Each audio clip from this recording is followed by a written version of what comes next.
प्यारे नाजरीन, अस्सलाम वालेकुम। एक खूबसूरत लड़की अस्पताल के बेड पर बेहोश पड़ी हुई थी। उसकी खूबसूरती देखकर मैं भी होश खो बैठा था। जब तक उसे होश नहीं आएगा, मैं जब तक ड्यूटी पर था। पर आधी रात को मैं खुद को काबू ना कर सका। जिस कमरे में वह खूबसूरत लड़की बेहोश बेड पर पड़ी थी, मैंने कुंडी लगाई और 8 बार उसके साथ। मेरा नाम इमरान है और पेशे के लिहाज से मैं एक डॉक्टर हूँ। रात के तकरीबन 1 बज रहे थे। मैं गहरी नींद से उठा था क्योंकि मेरा फ़ोन मुस्तकिल बजे जा रहा था। बहुत मुश्किल से हाथ बढ़ाकर मैंने अपना फ़ोन उठाया और कान से लगाया, तो दूसरी तरफ मेरे अस्पताल की रिसेप्शनिस्ट बहुत तेज़ी में बात कर रही थी। वे मुझे एक मरीज़ के बारे में बताकर फ़ौरन अस्पताल पहुँचने का कह रही थी। एकदम से मेरी छठी हिस्स बेदार हुई और मैं उठकर सीधा बैठ गया। डॉक्टर ऐसे ही हैं, जब किसी भी हादसे के बारे में या किसी मरीज़ की सीरियस कंडीशन के बारे में सुनते हैं तो अपना आराम, सुकून, नींद सब कुछ भुलाकर फ़ौरन अपने फ़र्ज़ को तरजीह देते हैं। दिमाग बहुत तेज़ी से काम करने लगा। मैं उठकर फ्रेश हुआ और सीधा अस्पताल के लिए निकल गया। अस्पताल पहुंच के मुझे पता चला कि कोई लड़की सड़क पर बेहोश पड़ी मिली है। उसे बहुत गहरे ज़ख्म आए हैं, ख़ासकर उसके सर पर बहुत चोटें आई हैं। और मुझे इसलिए बुलाया गया था क्योंकि मैं दिमाग का डॉक्टर था और ये मामला मुझे हैंडल करना था। मैं फ़ौरन उस मरीज़ के पास पहुंचा, उसे चेक करके उसके सारे ज़ख्मों को अच्छी तरह साफ़ किया और स्ट्रेचेस वगैरह लगाकर बंद कर दिया। उसके सर के दरमियानी हिस्से में कोई नुकीली चीज़ घुस गई थी, जिसकी वजह से काफ़ी खून बह गया था। वो तो खुदा का शुक्र था कि बड़ा नुकसान नहीं हुआ। सब कुछ कर लेने के बाद मैंने मरीज़ा को गौर से देखने लगा। वो मेरे सामने होश से बेगानी पड़ी थी और मैं उसकी खूबसूरती देखकर हैरान रह गया था। उसके ज़ख्मों पर मैंने बैंडेज कर चुका था, मगर सर पर लगी गहरी चोट की वजह से मुझे उसे होश में आने का इंतज़ार करना था। जब तक वो होश में ना आती, मैं वापस अपने घर नहीं जा सकता था, क्योंकि ऐसे केसेस में मरीज़ के कोमा में जाने के बहुत ज़्यादा चांसेस होते हैं। इसलिए मैं खुद उसके पास मौजूद था और उसके वजूद पर मुसलसल नज़र रखे हुए था। लेकिन खुद ब खुद मेरी नज़र बार बार भटकते हुए उस हसीना पे जा रही थी। और फिर एक ऐसा लम्हा आया कि मैं खुद पर से मुकम्मल तौर पर इख्तियार खो बैठा। तब सुबह के तकरीबन 5 बज चुके थे। उस मरीज़ा के साथ कमरे में मौजूद नर्स को मैंने बाहर भेज दिया और कमरे की तन्हाई में जब मैं अकेला रह गया तो मेरा ज़ब्त टूटने लगा। फिर धीरे से मैंने उसके माथे पर गिरे हुए बालों को साइड पर किया और बेख्तियार उसके माथे को चूम लिया। अपनी यह हरकत मुझे बहुत अजीब लगी थी और अपनी इस हरकत पर मैं खुद भी बहुत शर्मिंदा रह गया था, क्योंकि आज तक मैंने कभी भी ऐसा कुछ नहीं किया था। लेकिन ना जाने उस लड़की में ऐसी कौन सी कशिश थी कि मेरे लिए अपने आप पर काबू रखना मुश्किल हो गया था। एक झटके से मैंने खुद को पीछे किया और दिल ही दिल में अपने आप को सख्त सरजनिश करने लगा, क्योंकि यह हरकत इंतहाई गैर अखलाकी थी और मेरी तरबियत ऐसी नहीं थी कि मैं किसी की बेहोशी या बेबसी का नाजायज़ फ़ायदा उठाता। मैंने अपनी नज़रें उस हसीना के चेहरे से हटा ली और बस सामने रखी मशीनों को मॉनिटर करने लगा, ताकि दोबारा मेरी नज़र उसके वजूद पर ना पड़े। लेकिन मेरी आंखें जैसे उसकी तरफ खींच रही थी। उसकी धड़कनें कुछ तेज़ हो रही थी और फिर अचानक उसके जिस्म में हल्की सी जंबिश हुई। मैं फ़ौरन उसे आवाज़ देने लगा। मुझे तो उसका नाम भी मालूम नहीं था। मैं बस उसे आप कह के मुखातिब कर रहा था। कुछ लम्हे बाद उसने आहिस्तगी से अपनी आंखें खोली। जैसे ही उसकी आंखें खुली, वो एकटक मेरा चेहरा देखने लगी।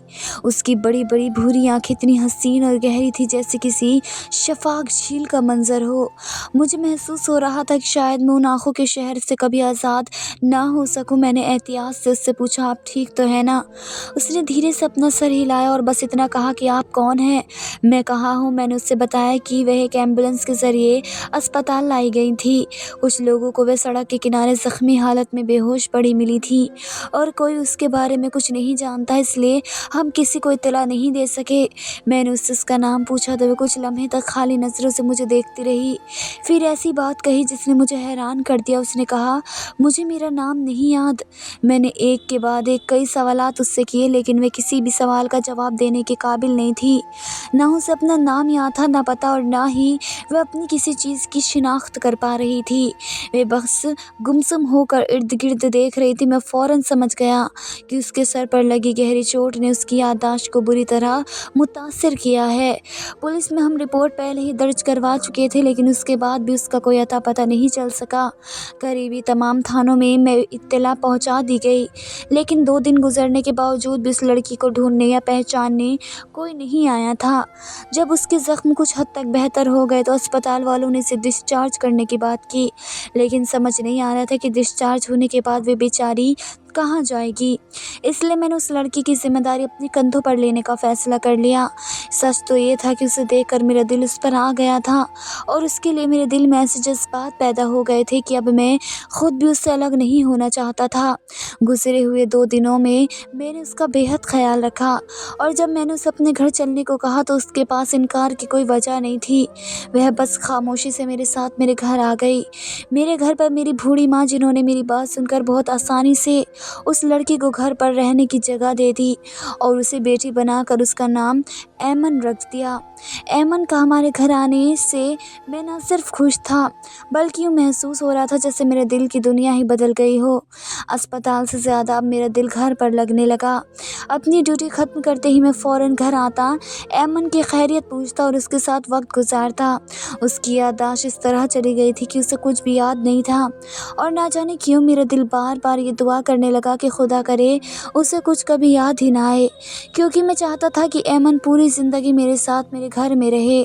نہ جانے وہ کون تھی، کہاں سے آئی تھی، اس کے آگے پیچھے کتنے لوگ تھے، مجھے کسی بات کا علم نہیں تھا، اس لیے اس کی یادداشت نہ لوٹنے میرے حق میں بہتر تھا۔ مجھے تو یہ بھی معلوم نہیں تھا کہ اس کا ایکسیڈنٹ کس طرح سے ہوا، اور آج تک کسی نے اسے تلاش کیوں نہیں کیا۔ ایمن کو میرے گھر آئے ہوئے 2 ہفتے ہو چکے تھے۔ اس 2 ہفتوں میں وہ میری ماں کے بھی بہت قریب ہو گئی تھی۔ وہ دونوں سارا دن ایک دوسرے کے ساتھ رہتی اور باتیں کرتی۔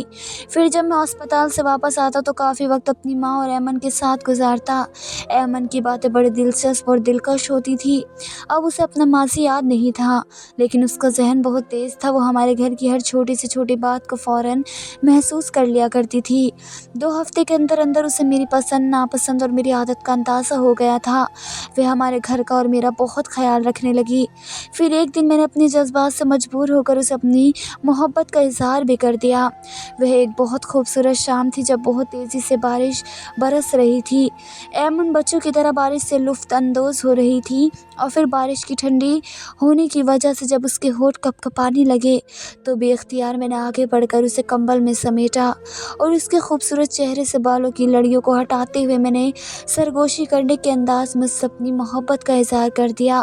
میرے منہ سے یہ اظہار سن کر وہ کتنی دیر تک بڑی حیرت سے دیکھتی رہی۔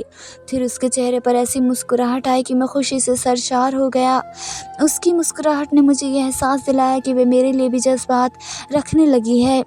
کچھ دیر تو وہ اپنی بڑی بڑی آنکھوں سے مجھے دیکھتی رہی، اور پھر ایک دم شرما کے اندر کی طرف دوڑ پڑی۔ اس کی اس شرماہٹ نے مجھ میں ایک نئی جان ڈال دی تھی۔ میں اچھی طرح جانتا تھا کہ وہ کہاں گئی ہوگی، اس لیے میں بھی اس کے پیچھے پیچھے اندر کی جانب چل پڑا۔ میری امید کے مطابق وہ میری ماں کے کمرے میں ہی گئی تھی۔ وہاں پہنچ کر میں چوری چوری نظروں سے اسے دیکھ رہا تھا، اور جب اس نے میری نظریں اپنی طرف مرکوز پائی تو کپڑے بدلنے کا بہانہ کر کے فوراً اپنے کمرے میں چلی گئی۔ اس رات میں نے اپنی ماں سے ایمن سے شادی کے حوالے سے بات چھیڑ دی، لیکن میری بات سن کر وہ کچھ دیر کے لیے خاموش ہو گئیں۔ پھر جب میں نے بار بار اصرار کیا تو انہوں نے گہری سانس لیتے ہوئے کہا، بیٹا یہ بھلا کیسے ممکن ہو سکتا ہے؟ ہم آج تک اس کے بارے میں کچھ نہیں جان سکے، نہ ہمیں اس لڑکی کا مذہب معلوم ہے، نہ ذات پات، اور نہ ہی اس کی نسل یا خاندان، نہ ہی یہ پتہ ہے کہ اس کا پس منظر کیا ہے۔ ایسے میں بھلا کیسے کسی انجان لڑکی کو اپنے گھر کی بہو بنا سکتی ہوں؟ اماں کی یہ بات سن کر میں حیران رہ گیا، کیونکہ مجھے ہرگز توقع نہیں تھی کہ وہ اس رشتے پر اعتراض کریں گی۔ میں تو سمجھ رہا تھا کہ وہ اس رشتے سے بغیر کسی اعتراض کے خوش ہو جائیں گی، کیونکہ اب وہ بھی ایمن کو دل سے بیٹی مان چکی تھی، لیکن بہو بنانے کے معاملے میں ان کے اصول وہی تھے جو ہر ساس یا ماں کے ہوتے ہیں۔ وہ چاہتی تھی کہ بہو خاندانی شناخت ہو، اس کا پس منظر واضح ہو، جبکہ میرے पास ऐमन के बारे में कुछ भी मालूमात नहीं थे। जब से ऐमन मेरी ज़िंदगी में आई थी मैं उसके बारे में मालूमात इकट्ठी करने की हर मुमकिन कोशिश कर रहा था, लेकिन हर बार नाकाम होकर लौटना पड़ता। आज के इस डिजिटल ज़माने में भी उसके बारे में कुछ पता ना चला, मुझे बहुत अजीब लग रहा था। लेकिन जब मैं मुसलसल नाकामी का सामना करने लगा तो मैंने हार मान ली और ये फ़ैसला कर लिया कि चाहे कुछ भी हो मैं ऐमन से शादी करूँगा। कि जब मैंने बड़ी ही मुश्किल से अपनी माँ को राज़ी किया तो उन्होंने भी थोड़े पसोपेश के बाद शादी की तैयारियों की इजाज़त दे दी। अब शादी के इंतज़ामात ज़ोरों शोरों से शुरू हो चुके थे। अम्मा चाहती थी कि मेरी शादी यादगार बने, इसलिए उन्होंने शादी के लिए पूरे 1 महीने का वक्त रखा ताकि हर एक काम बड़ी शानदार अंदाज से हो। मैं और ऐमन भी एक दूसरे की पसंद से शादी के जोड़े और दीगर चीज़ों की ख़रीदारी में मसरूफ़ थे। यूं ही एक दिन शहर की एक बड़ी बुटीक में ले गया ताकि उसके लिए शादी का लहंगा पसंद कर सकूं। फिर जब हम दोनों पूरी तरह से कपड़े की ख़रीदारियों में मसरूफ़ थे तो उसी दौरान अचानक से पीछे से ऐमन को सोनिया कहकर पुकारा। ऐमन एकदम चौंक कर पलटी और एक लड़की उसके सामने आ खड़ी हो गई। फिर वह लड़की आंखों में आंसू लिए ऐमन को गले लगाते हुए बोली, सोनिया भाभी, आप कहाँ चली गई थी? हमने आपको कितना तलाश किया, हम सब आपके लिए कितना परेशान थे। ऐमन उस लड़की को हैरानी से देखते रही जैसे उसे कुछ याद ही ना आ रहा हो। आपको मालूम है ज़ुबैर भाई ने आपकी वजह से अपनी तबीयत कितनी ख़राब कर ली थी। उन्होंने हर जगह आपको ढूंढा लेकिन आप उन्हें कहीं भी नहीं मिली। वह और भी कुछ बहुत कह रही थी लेकिन मेरे लिए तो वक्त जैसे रुक सा गया था, क्योंकि उसकी बातों से मुझे साफ समझ आ गया कि वह जिस भाई का जिक्र कर रही थी वह ऐमन का शौहर था और यह इत्तेफाक मेरे लिए बिजली बन कर गिरा था। फिर काफ़ी देर तो ऐमन खुद भी हक्का बक्का सी उस लड़की को देखती रही और फिर उस लड़की ने जल्दी से फ़ोन करके किसी को बुलाया। थोड़ी देर बाद एक लंबा चौड़ा आदमी चला आया जिसने ऐमन को देखते ही उसे अपने सीने से लगा लिया और फिर उसने वह तमाम सबूत मुझे दिखाए जिसके तहत ऐमन सोनिया थी और वह उस इंसान की बीवी थी। ऐमन बस फटी फटी निगाहों से उस शख्स को देख रही थी। शायद वह उसे पहचानने की कोशिश कर रही थी और मेरे सारे अरमान खाक में मिल गए थे। मेरी शादी से सिर्फ महीना भर पहले मेरी मोहब्बत मुझसे छीन गई, वह मोहब्बत जिसे पान लेने पर मुझे पूरी तरह यकीन हो गया था। ऐमन को अब भी पूरी तरह से कुछ याद नहीं था, लेकिन सारे सबूत देखने के बाद मैं उसे अपने साथ रखने का हक नहीं रखता था, इसलिए उसका शौहर उसे ससुराल वाले लेकर चले गए। वो लड़की जो हमें बुटीक में मिली थी वह ऐमन की नंद की दोस्त थी और उसने ऐमन के पूरे ससुराल वालों को खबर की थी। ऐमन के चले जाने के बाद मेरी तबीयत बहुत ज़्यादा बिगड़ गई। मैं बहुत ही ज़्यादा बुरे हाल में था। मेरा ना सिर्फ दिल टूटा था बल्कि सारे ख्वाब खाक हो गए थे। मैं हर वक्त ऐमन को याद करने लगा। कई रातों को मैं अपनी माँ के गले लगकर रोता रहा क्योंकि मैं ऐमन को अपनी पूरी ज़िंदगी मान चुका था और अब उसके बगैर जीना मेरे लिए मुमकिन नहीं था। मुझे तो उसकी इस कदर आदत हो गई थी कि उसके बगैर गुजारा करना मेरे लिए मौत के बराबर था। मुझे तो ये समझ नहीं आ रहा था कि ऐमन का शौहर जो इस शहर में रहता था वो ऐमन को ढूंढने में इतना अरसा नाकाम कैसे रहा। अगर उसने पुलिस में कोई रिपोर्ट दर्ज कराई थी तो फिर हमें ये बात क्यों ना पता चल सकी। मैंने तो शुरू से पुलिस का सहारा लिया लेकिन ऐमन के हवाले से कहीं कोई रिपोर्ट दर्ज नहीं हुई थी। मैं अजीब शजोपंच का शिकार था। 2-4 दिन गुजरे तो मुझे याद आया कि ऐमन का कुछ गोल्ड मेरे पास है। दरअसल जिस वक्त उसका हादसा हुआ था उस वक्त कुछ सोने के ज़ेवरात पहने हुए थे और वे मेरे ही घर रह गए थे, इसलिए मैं उसके घर पहुंच गया। घर क्या था, बड़ा आलीशान सा बंगला था। मैंने दरवाज़ा बजाकर ऐमन यानी सोनिया के हवाले से चौकीदार की बात की। लिहाजा पहले तो उसने साफ इनकार कर दिया, लेकिन जब मैंने बार बार इसरार किया तो उसने अंदर किसी से रब्ता किया। फिर मुझे ड्राइंग रूम में बिठा दिया गया। थोड़ी देर बाद ऐमन का शौहर मेरे सामने आकर बैठ गया और बहुत सख्त लहजे में मुझसे मेरे आने की वजह पूछ रहा था। मैंने वो शॉपर उसके आगे कर दिया जिसमें ऐमन के ज़ेवरात थे और उसमें ऐमन की तबीयत वगैरह के बारे में पूछा तो वह शदीद गुस्सा में आ गया। कहने लगा, तुम बहुत ही घटिया आदमी हो। पहले इतना अरसा मेरी बीवी को अपने घर में छुपा के रखा, ना जाने क्या कुछ करते रहे हो और अब यहाँ तक चले आए हो। तुम तो उससे शादी करने वाले थे, इससे ज़्यादा तुम्हारी घटियापन का और क्या सबूत हो सकता है। ज़ुबैर की बात सुनकर मैं शर्मिंदा हुआ। कहा कि मुझे मालूम नहीं था कि ऐमन यानी सोनिया शादीशुदा है। मैं तो उसे सहारा देना चाहता था, इससे ज़्यादा मेरा और कोई भी मकसद नहीं था। मैं तो ये सोच कर यहाँ आया था कि ऐमन की खैरियत ले लूँगा। मुझे लगा था कि उसका शौहर मेरा शुक्रिया अदा करेगा कि इतना अर्सा मैंने उसकी बीवी का ख्याल रखा, लेकिन मैं तो उल्टा मुझसे बदगुमान हो चुका था। मेरी नेकी को भी वह मेरी बदनीयत करार दे रहा था। खुदा गवाह था, मैंने कभी ऐमन के साथ अपनी हदूद को पार नहीं किया। किया। मैंने कभी उससे भी कोई बात फ़ायदा नहीं उठाया था कि वो बेसहारा है या फिर मेरे घर में रहती है। मैंने हमारे दरमियान हमेशा इज़्ज़त के पर्दे को कायम रखा था और इसलिए अब मुझे वह सहारा था कि ज़ुबैर मेरे और ऐमन के हवाले से ऐसी बात कर रहा था। मैंने गुस्से में उसे बताया कि मेरा ऐमन के साथ कोई नाजायज़ ताल्लुक़ नहीं था। मेरी आवाज़ शायद अंदर अंदर तक चली गई थी, इसलिए अचानक ही ऐमन ड्राइंग रूम में आ गई। उसके चेहरे पर नज़र पड़ते ही मेरे होश उड़ गए। उसके मुंह पर नील के निशानात हैं और एक तरफ से उसका मुंह सूजा हुआ था, एक हाथ भी फ्रैक्चर था और ये सब देखकर मैं दंग रह गया। वे भागते हुए मेरे पास आई, मेरे कदमों में गिर कर कहने लगी, मुझे अपने साथ ले चलो। मैं नहीं जानती ये आदमी कौन है, ये मेरा शौहर है भी या नहीं, लेकिन मैं यहाँ बहुत ज़्यादा परेशान हूँ। पर मुझ पर इल्ज़ाम लगाता है, मुझे बदकिरदार कहता है, मारता है, पीटता है। मैं यहाँ नहीं रहना चाहती। ऐमन का हाल देखकर तो मेरे दिल में धड़कना छोड़ दिया। वे मुझसे मदद की इल्तिजा कर रही थी और मैं हक्का बक्का सा ज़ुबैर को देख रहा था। ज़ुबैर उसे बाजुओं से पकड़कर उसे घसीटता हुआ अंदर ले गया और फिर जब वे वापस आया तो गुस्से में कहने लगा, ऐसी बेहया औरत को बड़ी मुश्किल से मैंने अपने घर में दोबारा जगह दी है। मैं अच्छी तरह से जानता हूँ कि इसने तुम्हारे साथ क्या गुल खिलाए होंगे। तुमने भी फ़ायदा उठाया होगा। आखिर सोनिया जैसी जवान और ख़ूबसूरत लड़की को कोई मर्द कैसे छोड़ सकता है। इसलिए बेहतर है कि तुम अभी और इसी वक्त यहाँ से दफ़ा हो जाओ और दोबारा यहाँ ना आना। मैं उसकी बातों पर हैरान था। अभी तक सोनिया की याददाश्त नहीं आई थी। वे ख़ुद को अभी भी ऐमन महसूस कर रही थी और उसके साथ मारपीट पर उतर आया था और यही बात मुझे बहुत ज़्यादा परेशान कर रही थी। मैं वहाँ से बाहर निकला तो मेरे दिल को एक पल के लिए भी सुकून नहीं आया। मेरा एक दोस्त पुलिस ऑफिसर था, मैं उसके पास गया। उसे जब सारी बात बताई तो वह कहने लगा, इस तरह की मारपीट तो डोमेस्टिक वायलेंस में आती है और ख़ास तौर पर जब औरत की याददाश्त भी ठीक ना हो। तुम कहो तो मैं कार्रवाई करता हूँ। फिर मैंने उसे कहा कि ठीक है, तुम कार्रवाई करो, FIR मैं खुद दर्ज करवाऊंगा। फिर FIR दर्ज करवाई और मेरे कहने पर कार्रवाई हुई, जिसके नतीजे में पुलिस वालों ने ऐमन को वहां से निकाल लिया। मैं उसे वापस अपने घर ले आया, जबकि ज़ुबैर को डोमेस्टिक वायलेंस के इल्ज़ाम में पुलिस ने गिरफ्तार कर लिया। ऐमन की हालत देखकर तो मेरी वालिदा का दिल भी बहुत ज़्यादा दुखा था। उन्होंने ऐमन की ताजदारी शुरू कर दी। उसकी जहनी हालत बहुत ज़्यादा ख़राब थी। ऐसा लगता था जैसे उसके साथ बहुत ज़्यादा मारपीट की गई है। उसे बहुत जुल्म सितम का निशाना बनाया गया है। उसके चेहरे पर निशानात इस बात की गवाही दे रहे थे कि उसका शौहर एक जानवर था।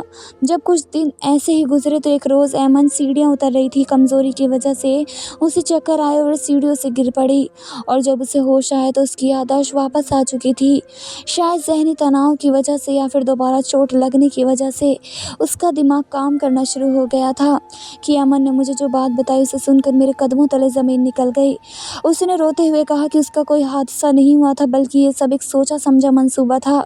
उसके शौहर ज़ुबैर ने जानबूझकर उसे ऐसी गाड़ी में बिठाया था जिसका ब्रेक पहले से ही ख़राब था और जब गाड़ी एक वीरान जगह पर रुकी तो उसने खुद उसके सर पर एक वज़नी चीज़ दे मारी, जिसके बाद वे होश खो बैठी। यह सब बज़ाहिर एक कार एक्सीडेंट लगता था, लेकिन दरअसल ये ऐमन को जान से मारने की एक नाकाम कोशिश थी। ऐमन ने आंसू भरी आंखों से बताया कि ज़ुबैर जिस जायदाद पर आज ऐश कर रहा है वह उसकी अपनी नहीं बल्कि उसकी वालिद की है। उसके वालिद ने मरने से पहले अपनी सारी जायदाद ऐमन के नाम कर दी थी और इसी लालच में ज़ुबैर ने उसे रास्ते से हटाने का मंसूबा बनाया। लेकिन खुदा का शुक्र है कि उसकी जान तो बच गई और वह मेरे पास आ गई। उसकी याददाश्त ख़त्म हो चुकी थी, इसलिए ज़ुबैर ने यह समझा कि वह मर चुकी है। उसे तलाश करने की भी कोशिश नहीं की। जब ऐमन की नंद ने ज़ुबैर के घर वालों को इत्तला दी तो ज़ुबैर ये सुनकर आग बबूला हो गया कि ऐमन अभी तक ज़िंदा है। उसने एक बार फिर उसे तंग करना शुरू कर दिया, मारपीट की, ज़हनी अज़ियत दी। वो चाहता था कि बर्दाश्त ना होने की हालत में उसे पागल बनाकर अपने काबू में रखे, लेकिन खुदा की मर्ज़ी कुछ और थी। मैं हर वक्त उसकी ज़िंदगी में आ गया और उसे वहाँ से ले गया। ऐमन मेरा सीना थाम कर अपनी गम बयां कर रही थी। वो कहने लगी वो और ज़ुबैर एक ही कॉलेज में पढ़ते थे और उसी दौरान उससे मोहब्बत हो गई। उसने अपनी मर्ज़ी से उससे शादी की थी। शादी के इब्तदाई दिनों में तो ज़ुबैर ने उसे बहुत चाहा, लेकिन कुछ ही महीनों बाद उस पर हकीकत खुल गई कि ज़ुबैर ने सिर्फ जायदाद के लिए उससे शादी की थी। जब ऐमन ने इस सब मामले के ख़िलाफ़ आवाज़ उठाई और ज़ुबैर से आद जी चाही तो उसने हमेशा के लिए उसे ख़त्म करने की साजिश रचाई। ऐमन का मज़ीद कहना था कि वह जल्द ही ज़ुबैर से तलाक लेने वाली थी, लेकिन जब ज़ुबैर को ये ख़बर मिली तो उसने जानबूझकर मुझ पर ये सितम ढाया ताकि जायदाद उसके हाथ से न निकल जाए। फिर जब वह दोबारा ऐमन को ज़िंदा सलामत पाकर अपने घर ले आया तो उस दिन ही उसने ऐमन की दिमागी हालत का फ़ायदा उठाकर मुसलसल उसे अपनी जुल्म का निशाना बनाया। बात बात पर उसे बेहया बदकिरदार कहकर उसकी इज़्ज़त नफ्स को रद्दा रहा। मैंने ऐमन को हौसला दिया कि अब मैं उसका साथ नहीं छोड़ूंगा। मैंने उसकी कानून मदद ली, उसका ज़ुबैर से खुला करवाया, उस पर इकम कत्ल का मुकदमा दायर करके उसे 5 साल की कैद बाश मुशक्क़त सज़ा दिलवाई। उसके बाद ऐमन ने मुझसे शादी कर ली और हम दोनों ने एक नई ज़िंदगी शुरू की। ज़ुबैर ने अपनी तरफ से ऐमन को तबाह करने की कोई कसर नहीं छोड़ी थी, लेकिन जब खुदा किसी को ज़िंदगी देना चाहे तो कोई भी उसे ख़त्म नहीं कर सकता। ऐमन के साथ भी यही हुआ। अल्लाह के फ़ज़ल यह आज महफूज है, मेरी बीवी है और हमारे आने वाले बच्चे की माँ बनने वाली है। उसका असल नाम तो सोनिया है, मगर जब से मैंने उसे ऐमन का नाम दिया उसने मेरी मोहब्बत में ये नाम भी अपना लिया और आज मैं उसी नाम से पुकारता हूँ। हम दोनों अब खुशहाल ज़िंदगी गुजार रहे हैं। ज़ुबैर जैसा गरीब शख्स दौलत की हवस में अंधा हो गया था और इसी लालच में उसने ऐमन की मोहब्बत को रोन डाला, लेकिन मेरा दिल साफ़ था, मेरी नीयत साफ़ थी, मेरे पास अल्लाह का दिया हुआ सब कुछ था और मैंने उसे बग़ैर किसी लालच के दिल में चाहा तो मुझे मेरी मंजिल भी मिल गई। बस साबित हुआ कि अगर आपकी मोहब्बत भी सच्ची है तो आपकी नीयत साफ़ है, तो यकीन जानिए एक दिन आपको भी आपकी मंजिल एक दिन मिल जाएगी इंशाअल्लाह। और अगर बिलफ़र्ज़ आपको आपकी मोहब्बत नहीं भी मिलती तो भी खुदा का शुक्र अदा करें, क्योंकि खुदा के हर काम में कोई ना कोई हिकमत पोशीदा होती है। अल्लाह हाफ़िज़ प्यारे दोस्तों।